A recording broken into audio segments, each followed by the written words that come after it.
তোদের উত্তর দেবো। মা খাদিজাতুল কুবরা বললেন, নবী গো, আমি আপনার মুখে শুনেছি কবরের মাটি আপনার ওই মানুষকে চাপ দিবে, একদিকের মাটি আর একদিকে যাবে, আর একদিকের মাটি আর একদিকে যাবে। ও নবীজি, হাড় মাংস জমিনের সাথে মিশবে।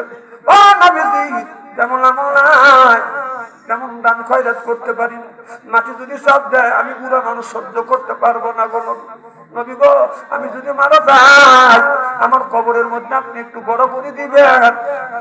আমার নবী বললেন, খাদিজা, আমি কেন তোমার কবরে বড় করে দিব? কবরে বলি, ইয়া রাসূলুল্লাহ, ইয়া হাবিবাল্লাহ, আপনি যদি ওই কবরে যদি গড়াগড়ি করেন গো নবী, আমার বিশ্বাস এই কবরের মাটি আর আমার চাপ দিবে না। নবী বলে, খাদিজা, এইটা যদি তোমার ঈমানের ইকিন হয়, আমি কথা দিলে খাদিজা কবরের মধ্যে গড়াগড়ি করবার পরে তোমাকে কবরস্থ করব।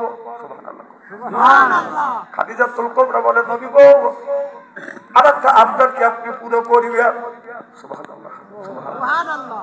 আমার নবীকে এত ভালোবাসো, কি রে খাদিজা, এত তুমি কষ্ট করছো আমার জন্য রে খাদিজা। এ খাদিজা, তুমি কি চাইবে বলো, তোমার আবদার পুরো কর। বলে, নবী গো, মহিলা যদি মারা যায় 5টা কাফনের কাপড়, পুরুষ মারা গেলে 3টা।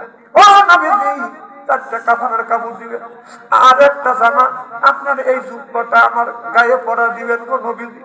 নবী বলে, খাদিজা, আমার জুব্বা তোমার শরীরে দেবো কেন? খাদিজাতুল কুবরা বলে, নবী গো, আপনার জুব্বা মোবারক যদি আমার শরীরে থাকে